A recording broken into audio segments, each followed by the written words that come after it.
Leaders of the All Progressive Congress in the Southwest have expressed worry over the security situation in the country and called for true federalism as a way to tackle it. The APC leaders who rose from a meeting at the Lagos House in Marina said they hold the view that true federalism, where more power and resources were allocated to the state, will be an essential part in strengthening society and improving democratic governance that can help beat the present challenges and engender durable peace and security. They, however, condemned any form of separatist agitations in a communique read by the former interim national chairman of the party, B.C. Akonde. The party's leader also endorsed the position of southern governors taken in their May 11, 2021 summit in Asaba, Delta State, regarding ranching, saying such a decision will lessen tensions between farmers and herders, while also helping the long-term economic viability of both the farming and herding communities. Atunde, your views on this?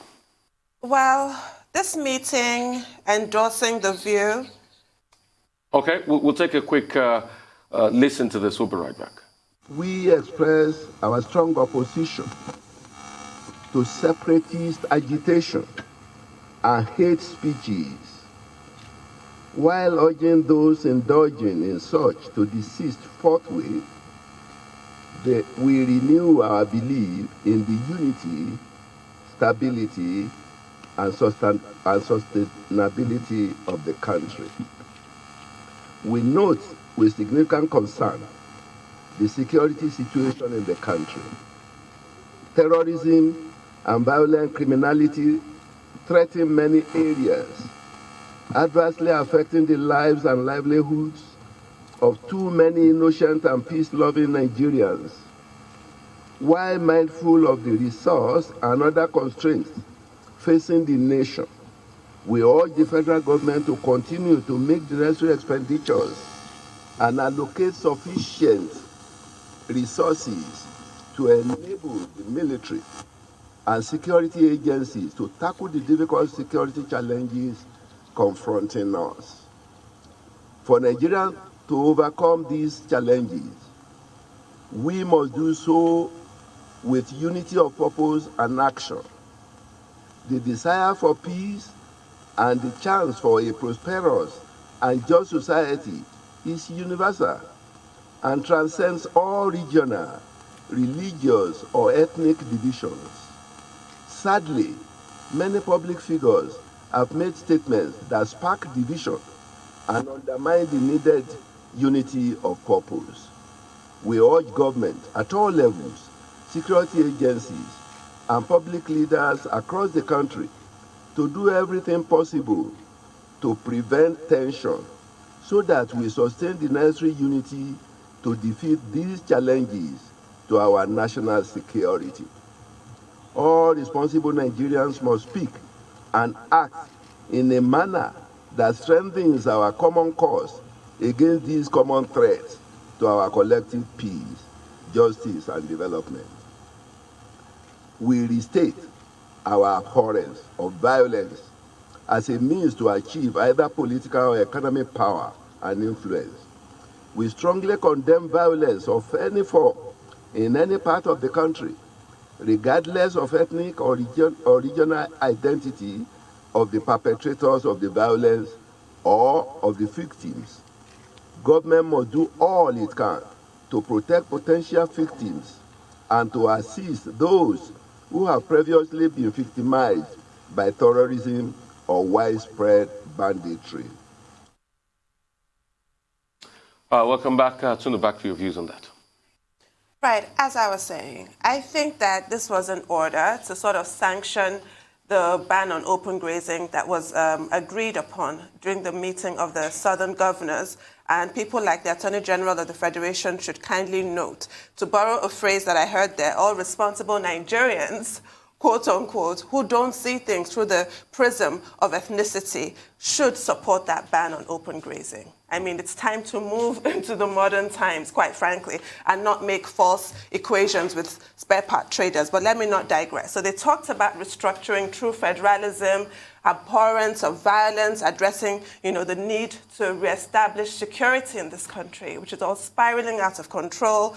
And they completely rejected the idea of secession and hate speech. But I have to say that there was an unspoken agenda, according to some speculations in the media, that this whole idea, the optics of presenting a united front in the South to sort of buttress the worst-kept secret in politics, the fact that SH0W Tinubu wants to run for president. And it made me wonder about the two notable absences of the governors of Ekiti State and Ondo State. So much for that united front. And also going on that same, conspiratorial tangent is the news about, the defections and APC governors trying to woo their comrades in PDP to sort of try and water down certain political, ambitions. So all that is going on in the background. But what was actually expressed was sort of a support for the Southern governors and the Asaba Declaration.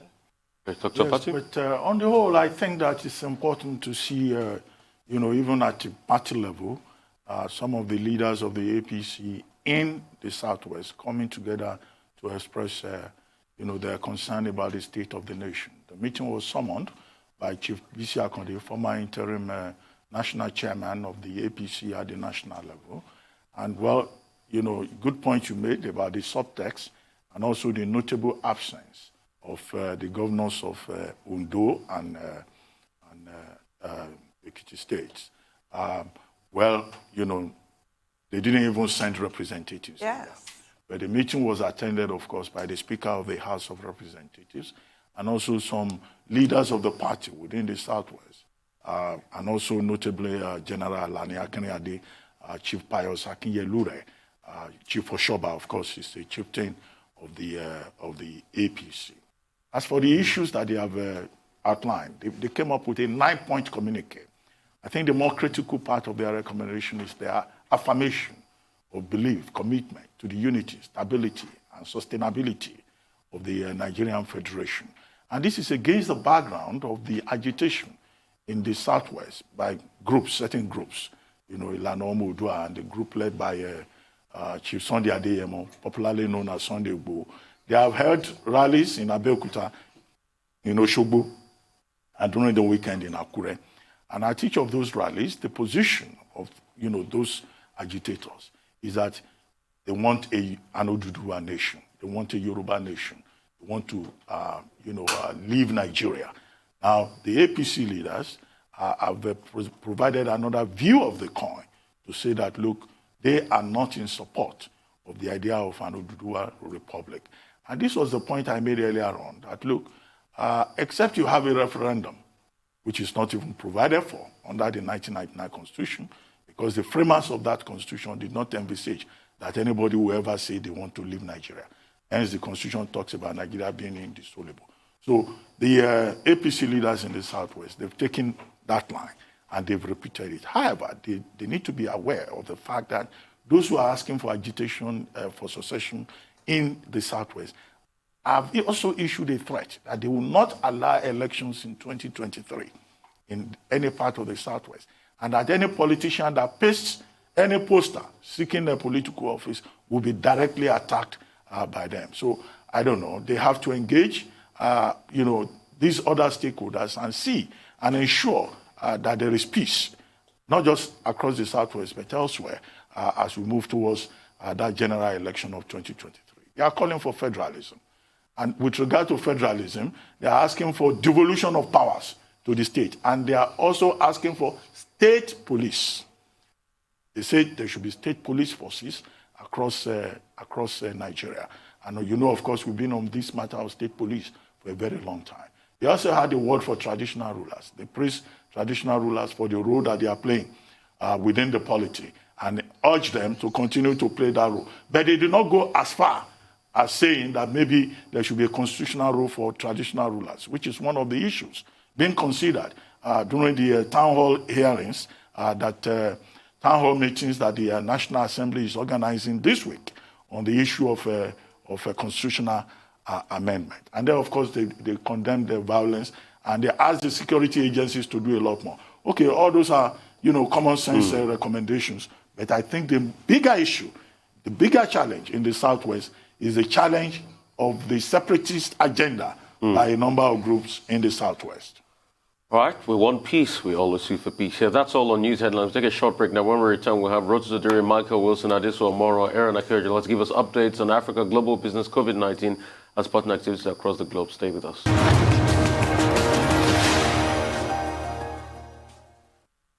Welcome back to the Morning Show right in the Rise News Channel. Pleasure to have you. Rotus, how's it going? Good to see you, my friend. Excellent. Good morning, Rufai. Good morning, Tundu. Good morning, Doctor. Good to see you, all three of you. And good morning to all our viewers. The African Business Update begins with practically the biggest story on the continent, the first quarter GDP numbers for the Nigerian economy. The Nigerian economy grew by 0.51% in the first 3 months of this year, which means it has capitalized on the growth that we saw, 0.1%, in the fourth quarter of 2020. Let's take a look at some charts here. As an overview, let's start with the big three, right? The big three sectors that make up the Nigerian economy. Services, almost 54% of the Nigerian economy. Industries is in second place, about 23.7% or so. And then you've got agriculture in third place, about 22%. So those are the big three.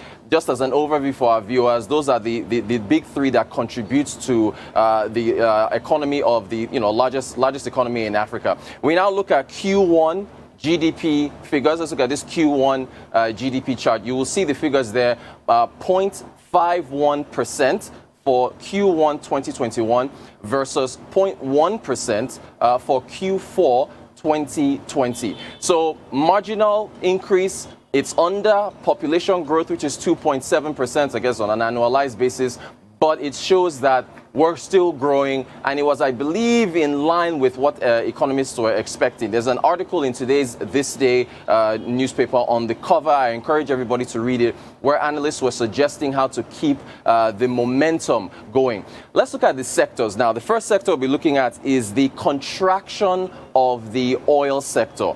We've seen consecutive contractions for oil GDP, contracted by about 2.2% in the first quarter of this year. If you look at the fourth quarter of last year, it was nasty. It was about 19.7% contraction in the fourth quarter of last year. So the oil sector continues to face challenges. COVID-19 affected oil production, and you can see the manifestation in the contraction there in oil, consecutive contraction for oil.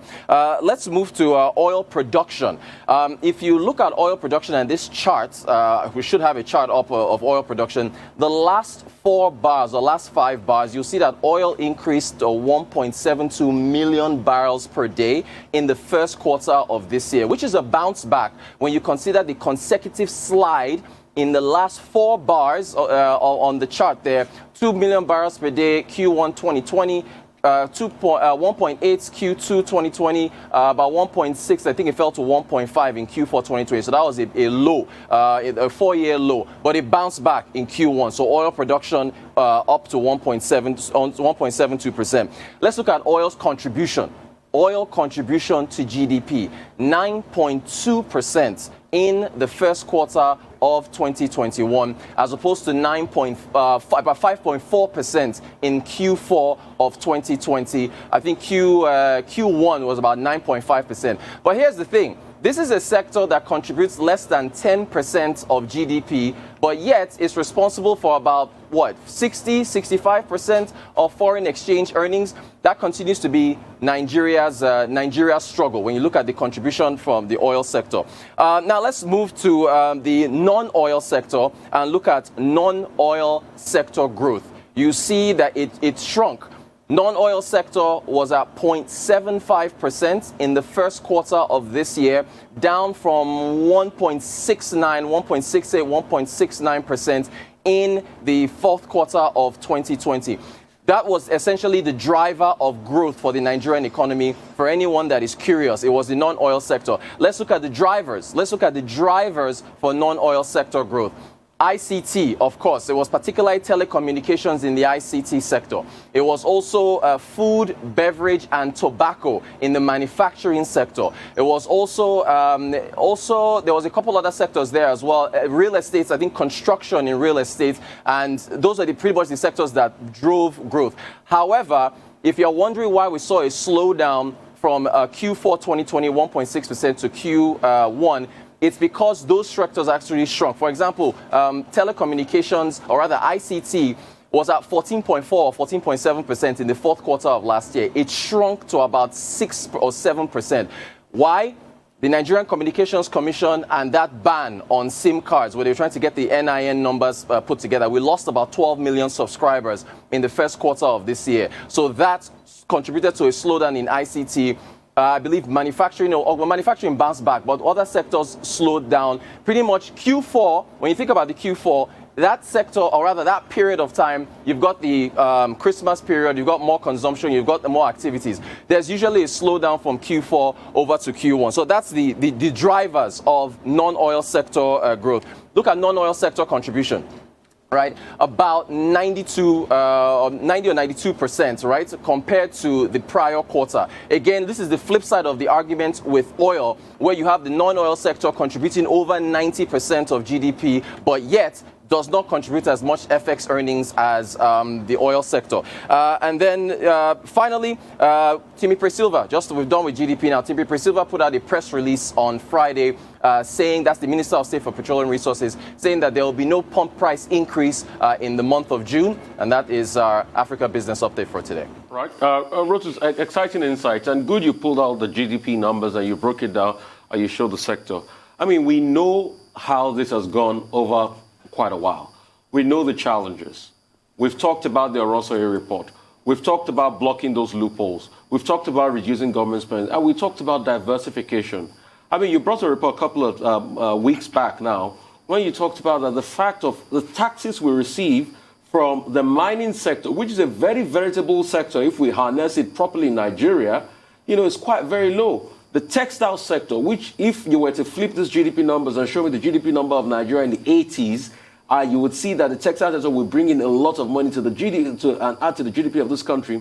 And some other sectors like that are quick wins. We need to be able to harness and put proper regulations in place to be able to harness the resource in this. So if all of those sectors can come in and do well and add to the GDP numbers and the oil sector, then we can start to collect more in government taxes and revenue. But the question is, do we have the political will to do what is right? That is always the question. And I'm sure this should be an indication, because this has shown that Nigeria has grown appallingly, I should say, compared to early 2000. At a time, the GDP did grow over 15%. You know, this was a country that 20 years ago was growing over 15%. 5 years ago, down the line, was still maxing about 5% growth or thereabouts. 10 years ago down the line, we're still maxing about 9% growth year on year on GDP numbers. And now we're having these very abysmal numbers. And it's not growing in tandem with population growth. Population growth still eclipses GDP growth. And you know when that happens, it's a recipe for poverty and failure. Sad times, Rotus, I should say. Well, 0.51% will probably... Well said, but blame COVID. Blame COVID. COVID caused this. Yeah, we know. And then, of course, we just moved out of a recession. So 0.51% will look like a sign of recovery and a sign of promise that there will be better days ahead. But at 0.51% is still very marginal growth. And then in any case, the expectation by many of the analysts is that by the second quarter, there may be better improvement. But even then, you know, steps have to be taken to put structures in place to ensure that that recovery is sustained at a faster pace. And then again, didn't you notice some surprises in that report? Manufacturing sector, for example, grew by about 3.4%, despite the fact that we've been having forest liquidity issues within the environment. So how did that happen? Agriculture also grew by about 2.8%. Now, how did that happen? Because we were expressing concern about farmers-herders conflict, about the spread of hunger in the land. What are the factors that you think may be responsible for that. ICT sector grew by about 6.1%. Well, nobody will be surprised about that because even in the season of COVID, the telecom sector, both here and elsewhere, grew significantly. And then, of course, the other issue we need to worry about is the transportation sector. The transportation sector contracted by about 7.1%. And the worst hit was even the aviation sector. So there are certain critical sectors of the economy that are doing well, but there are others that are not doing well, that need government support, that need government attention in order to attract the necessary investment that can, make GDP growth look much better. On the average, we should be doing about 6%, 7%, or even double digits, which is, the recommended target. Well, speaking of what needs government support, MSMEs, I feel, are neglected. You talked about drivers for economic growth sector by sector, but I want to talk about MSMEs as a whole, as a driver of economic growth, and how the government can really bolster those efforts. I don't think enough is being done in that regard. Even with COVID-19 support, you will recall, it went to the very poorest, the most vulnerable, but nobody really seemed to consider the needs of MSMEs that create employment in this country. All right, there are all kinds of schemes to Very well them. said. It's access to finance. That's the issue. Thank you all. How to access those facilities. Yeah, and it's really important. And probably if they can also look into a fund to help MSMEs that lost businesses during NSAS in this country, because only God knows how they back up their numbers. But thank you so much. Really appreciate you for your time. Rotus, moving on to business update, Michael Wilson joins us from London. Michael, great to have you this morning. Good morning. Yeah, sort of pretty quiet end to last week. I probably don't need to remind you, US data or equity markets move modestly back into sort of positive rate. Precious metals are holding steady. I'll come on to the oil price slightly later in my sum up, but oil's been rising on hurricane concerns. Biden infrastructure Remake America plan, in the lack of other data this week, that's beginning to gain some traction. I'll give you some details of what I understand to be going on there slightly later on. So that, I think, will be driving it.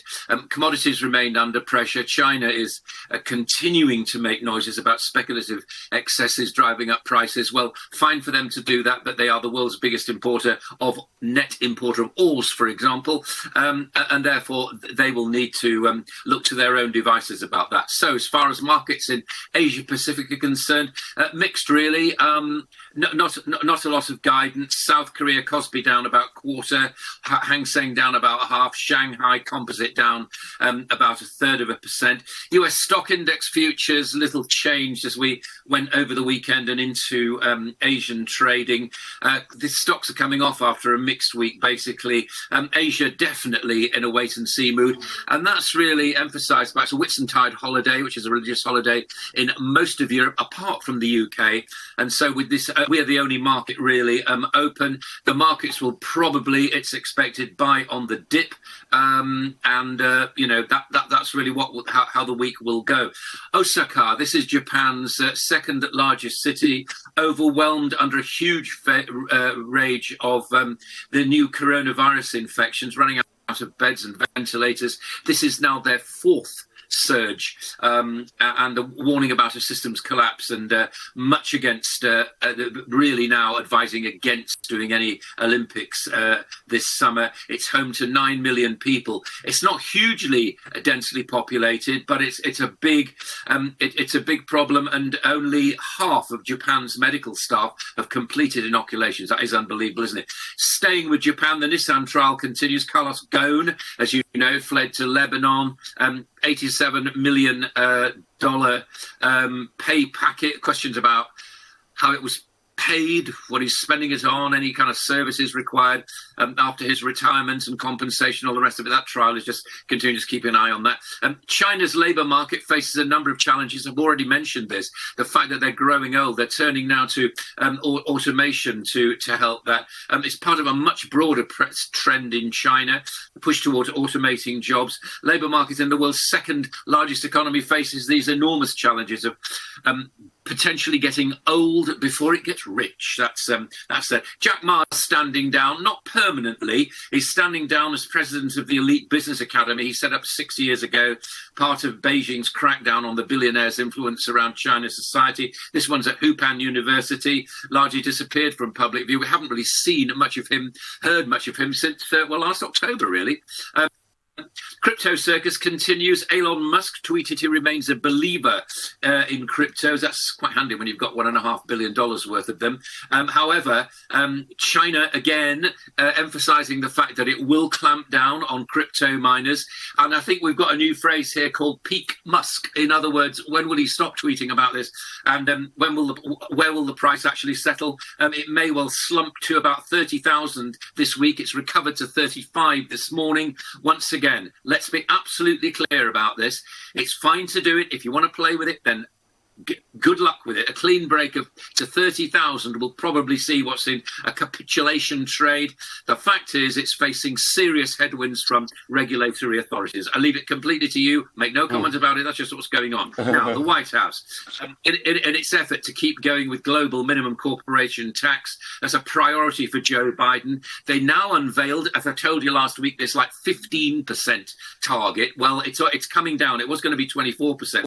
Wasn't it? And also the US is unveiling a new transportation package. Now, it looks like this new Remake America thing has been cut by a considerable amount, down, I think, to about $1.75 trillion to try to placate the opposition it's getting from Republicans in Congress right now. And we're going to see different kind of figures about this. I did say this would be a driving thing, I think, for the rest of the week.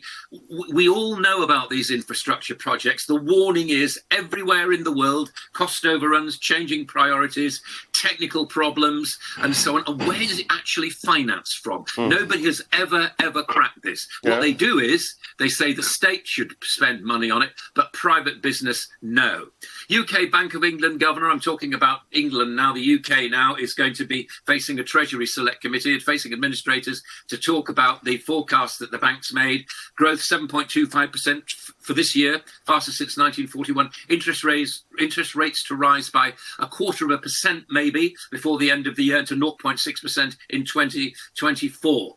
UK, McDonald's, the hamburger people, animal rebellion activists have actually blockaded a lot of the shops, a lot of the centres here. One near me in Hampshire here, they're saying it's got to go totally vegan by 2024. Good luck with that. UK, more pressure on Liberty Steel. Metro Bank is now saying it's one of the investors in the company, the parent of Liberty Steel. Greensill Capital saying that Greensill owes them money. Greensill says it doesn't, and so that's going on. Now, I was saying that commodities, this is an interesting one actually. Threat of hurricanes pushing oil prices higher.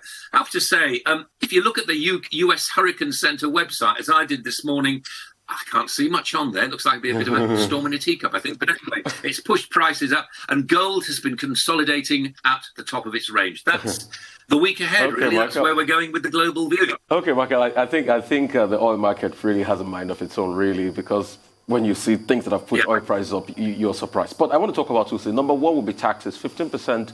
Not America is just only talking about this. G70 is talking about this. How possible or feasible is it, lowering taxes and the likes? Will it make that money stay home? And let me talk about inflation. I mean, inflation is getting up, and a lot of people are arguing that why should the stimulus spendings, continue? Shouldn't it be capped, the money you're giving to citizens now? Because there's a new phenomenon going on in America. McDonald's, for instance, has decided to pay $25 per hour, but nobody's picking up the jobs. $10 on top of the minimum wage per hour. Nobody wants to work. Michael?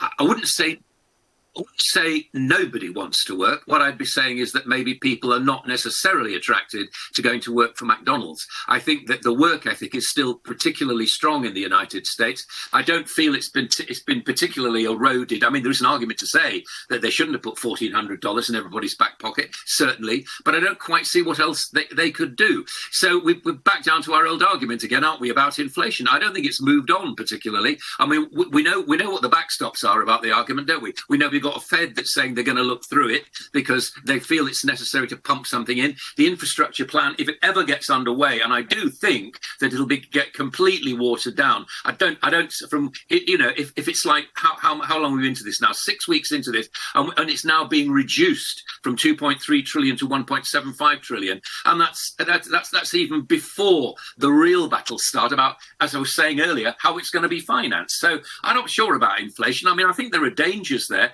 I think everybody will see that. You always have inflation. It's really a question of how quickly. I don't think there's a problem with higher interest rates to combat inflation. It's a question of not doing it too quickly, because what you don't want to do is to stoke stagflation. And if you've got a couple of hours, we could discuss that, but we don't. So we won't. But you know what I'm talking about. Yeah. We don't want to get to those kind of levels. As far as tax is concerned, globally, that's a very, very difficult one to do. There are many economies that actually like to keep their taxes low, including the island of Ireland likes to keep corporation taxes low to attract business. So the US can say what it likes about it. G7 can say what it likes about it. But you see how it's coming down now? It was 24%. Now it's 15%. Now, is that something to do with realism creeping in? Yes, I think it is. Will we ever have a flat rate of corporation tax? Maybe not in our lifetime. I don't know, but I know there'll be a lot of countries are saying no. It's a bit like green era, isn't it? It's like saying to India, shut your coal-fired furnaces. It's like saying to China the same kind of thing. They're saying no. Hang on a second. No. We'd like our slice of development before then. Then we'll think about green things when we're good and ready. Thank you very much. Well, quickly, Michael, two things. South Korea, the Central Bank of South Korea has announced plans to start a pilot digital currency program. And, by the end of this year, it's been projected that quite a number of central banks will have traveled the same route. Would that eventually lead to the end of cryptocurrency as we know it, or the attempts by these central banks to protect themselves against, other alternative payment systems is just an ambitious attempt? And then secondly, the UK is about the only country, in fact, it is the only country in the G7 that is questioning the proposal by US President Biden on corporation tax. And today, Labour differs from the Conservatives. And there is a report saying they're going to force a vote in the House of Commons over this, because the Labour Party seems to believe that the corporation tax that is being proposed will be in the best interest of the United Kingdom. How do you think that is likely to play out in the House of Commons? Well, first of all, very interesting that the Labour Party is suddenly an expert on business, which it tends not to be. It is an expert on It is an expert on public spending, and it is an expert on spending other people's money, namely my money, my tax money. It's not an expert on business. So I look forward to the debate about that. I wouldn't like to predict it, but I will watch it with a great deal of interest. I'd love to see where these experts will get their actual numbers from. Your other question was about South Korea. Yeah. I don't know specifically about South Korea, but if we're looking at, a lot of central banks are looking at digital currencies, but they're not looking at it as a downer on cryptocurrencies. I'm sure that cryptocurrencies will go their own way. The kids will enjoy those massive investments. There'll be stories about multi-billionaires arising, and Elon Musk will keep banging on about it, either liking it or not liking it. And he's speaking, as I said, from somebody who's $1.5 billion long on cryptocurrencies. So he's actually talking up his own book a lot of the time. But as far as central banks are concerned, the reason for them thinking about it is it does allow them to target money specifically. In other words, if you want to help your citizens spend money in a particular way, then you can do that through a cryptocurrency without the nudges and winks and all the rest of it, and that normal way of making people spend money. Because you can say you can spend this specifically to, buy a washing machine or buy a car or buy greenery or whatever it may be, buy a hydrogen fueled boiler. So you can restrict, but you can also measure precisely people's spending in those sectors, which is very handy for monetary policy, because all we get at the moment are guesses. Now, not saying guesses have done badly in the past, but we've seen a lot of financial crises. So might we get, ironically, some kind of stability from a government-issued credit digital currency? very, very possibly. If it looks like it's working in one country, people may adopt it. I can't speak as a central banker. I just speak as an observer who thinks, well, yeah, I can see a possibility of it. What are your thoughts, Mr. Wilson, on the Epic Games versus Apple battle, whereby the CEO, Mr. Cook, took the stand recently and was talking about how it's not about the monopoly or anti-competition as it's been alleged, but it's about keeping iPhones safe. Now, in view of cybersecurity, which has been quite the hot topic in the recent weeks, and also looking on the other side of the anti-competitive behavior of a lot of these giants in the tech industry, what side do you fall on? Are you convinced by Mr. Cook's arguments that it's about cybersecurity and keeping iPhones safe? No.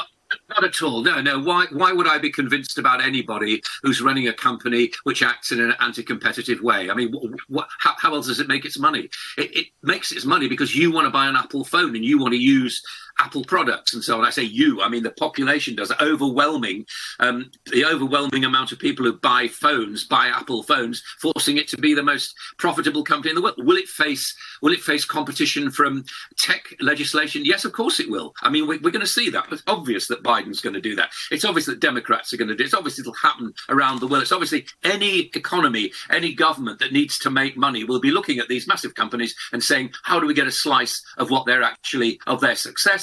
And of course it will be in the form of tax, and that's what happens. As far as security is concerned, very important indeed. You put your finger on a very, very important issue. Lots of talks about infrastructure. Do you know, if I was spending money on infrastructure, I wouldn't be worrying about building bridges and roads. I'd be building defences for my utilities, because we've had, over the weekend, there was an article saying that the United States and the UK between them have 400 attacks, similar to the one at Colonial Oil. Not as big, not as well publicised as that. We don't know how much ransom's been paid to these things. But that's the important thing. It's not about building fancy new bridges and roads and motorways to the sun and all the rest of it. It's about protecting utilities. If your water were to stop as you were getting up in the morning, you'd be pretty cross. If your electricity were to stop as well, you'd be even crosser. If your gas were to stop, need I go on? If your transport were to stop, and would you be asking those utility people to be paying a ransom to make it all go again? Yes, you would. So what I'd be doing is I'd be actually spending my money on protecting the infrastructure. All right, Michael, thank you so much. But those are the joys of living in Nigeria. My water can't stop because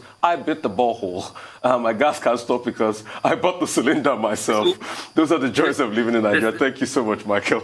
Really appreciate you for your time. For updates on COVID-19 pandemic, and this one, Merwa joins us here. This one, great to have you. Good morning, guys. COVID-19 has now sickened over 167 million people globally and killed at least 3.4 million lives. There have also been hundreds of millions of recoveries. But on Friday, a WHO report says far more people have died. Up to 3 times more people have died due to the pandemic than indicated by the officially reported COVID deaths. And a report also published in the medical journal The Lancet says people in Africa who become critically ill from COVID-19 are more likely to die than patients in other parts of the world. There are various reasons for this, from infrastructure to medical skills needed to even operate the available equipment, to chronic diseases such as HIV and AIDS. And it also suggests that that's why South Africa probably has the highest deaths on the continent of Africa. Here in Nigeria, 40 new infections have been recorded in 7 states. Lagos posted more than half of the cases. Nigeria has also vaccinated almost 2 million people, just as states across the Federation and the FCT commenced the second dose exercise of the first phase. I can confirm to you that some governors, including those of Niger, Nasarawa, and Kano states, have taken the second jabs of the AstraZeneca vaccine to flag off the second dose exercise in their states. Meanwhile, the Nigerian government has revoked the visas issued to 27 Indians and placed a person of interest tag on a total of 90 passengers who arrived the country between May 8th and May 15th, including Nigerians, for failure to follow COVID-19 testing protocols and mandatory arrival quarantine for international travelers arriving from India, Brazil, Turkey, and the UAE, where you have the newly transmissible variant of COVID-19 virus spreading. Now, according to the chairman of the Presidential Steering Committee on COVID-19, who doubles as the secretary to the government of the Federation, Boss Mustafa, the violators arrived in Nigeria through the Murtala Mohammed International Airport in Lagos, as well as the Nnamdi Ezekwe International Airport, Abuja. These violators have 48 hours from now to present themselves to the nearest public health department for evaluation. However, on that list, there are 6 Nigerians listed where the country they visited were not actually registered. We don't know what that means. While the foreigners have their visas and permits revoked, the Nigerians would have their travel passport disabled for not less than 1 year. Let's go to India, where we have been keeping an eye. It's no news that India is going through an aggressive second wave of the pandemic. But in the thick of that, 9,000 patients have now contracted the mucormycosis, also known as black fungus, as the country suffers a shortage in drugs to treat this infection. Doctors say coronavirus patients with diabetes and a weakened immune system are particularly vulnerable to the black fungus. They believe that the use of steroids to treat severe COVID-19 is also contributing to the condition. Now, black fungus is not contagious. It was already present in India before the pandemic, but there were only a few dozens of cases yearly. And finally, let me tell you this month that a new study in the UK has found that COVID-19 vaccines are highly effective against the COVID variants found in India, especially after 2 doses. The Public Health England says either the Oxford or AstraZeneca jabs both offer good protection. However, they were only 33% effective after the first jabs. This points to the importance of second jab. And then the latest Health Secretary Matt Hancock tweeted, describing it as groundbreaking. He says the findings gives confidence that the final lifting of lockdown in the UK is on track. The study involved 1,054 people confirmed through genomic sequencing to have contracted the B16172 variant between early April and mid-May. Well, very quickly, I think first we should commend the Presidential Steering Committee for naming and shaming those persons who violated the regulations with regard to COVID. And if you look at most of those persons, they were from countries that have very serious cases, high incidence of COVID-19. I've seen Brazil on that list, Turkey, India, and all of these persons arrived in the month of May in Nigeria from places where, there is a lot of concern, variants of concern, in circulation in those places. So we should commend the Presidential Steering Committee and encourage them to do more of this, because it's like unless you name and shame people, they probably will think that they can get away with violating, guidelines and regulations and the law, even the law itself. Now, as for India, yes, the big problem in India is what is called the deadly fungus.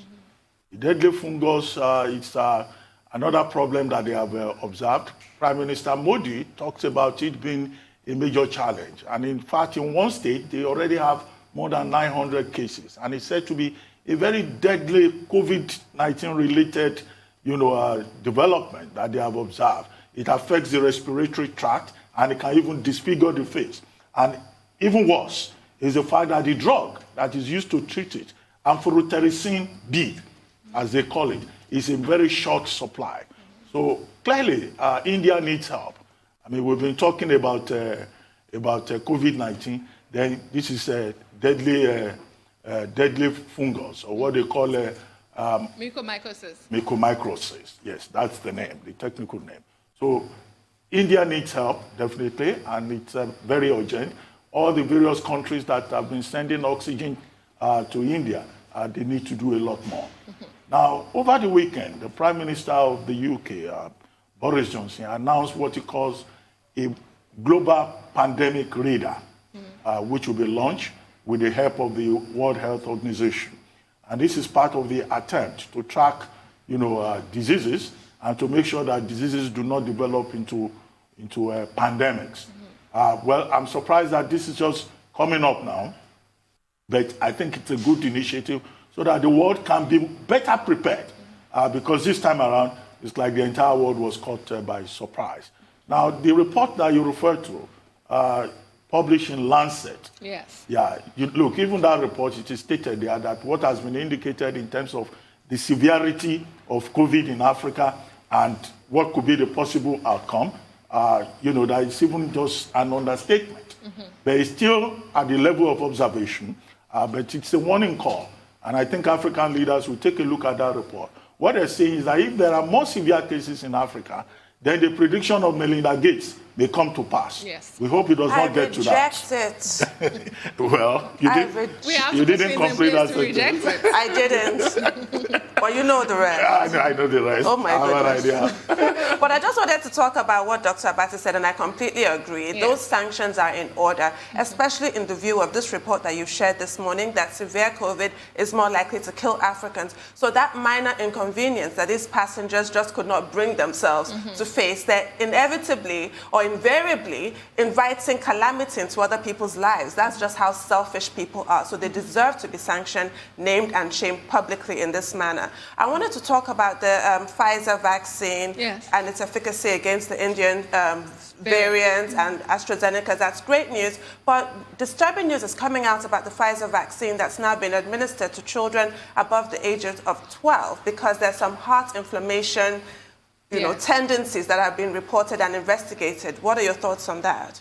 Well, Tundu, like we know, this is all new to us, and as the day goes by, we'll get to see more things unravel. The CDC in the U.S., that's the report you're referring to, where they have recorded heart inflammation, said they will be monitoring, but there are very few cases at the moment. However, these children are the ones who have received the Pfizer vaccine. But there are also countries who have started to inoculate children in that age range, and we are yet to hear anything from them. So we'll definitely keep an eye on that. It's novel, whether it's the vaccine or the variant or the virus itself. So we keep learning. Right. Most importantly, for me, I'd like to really go back to India, and it was good you put some clarity to that report there as regards to the heart inflammation, because these are very, very small cases now, and there has to be a long peer review as regards it, and it takes a very great process for you to get that empirical thing out of science. So when you have isolated cases, it's good to alarm and talk about them, but when you look at it in the general scheme of things, it might just be randomized. So I want to talk about India. Despite all of this happening, Modi is still going around meeting BJP party leaders. Yeah. Despite all of this, I don't think if Modi gets the memo that there's a crisis going on, that there's an infodemic of fake news going on, because the fungus is as a result of the, what do they call them now, the gurus in India, telling some of their adherents and followers that cow dung can actually cure COVID. So they should put cow dung on their body, and the fungus is getting into them and infecting their already inflamed lungs. So that's a conversation we should also have on leadership, because Modi keeps talking the scale every time on what a terrible leader should be in a time of pandemic. But thank you so much for your time, Adesua. I really appreciate you.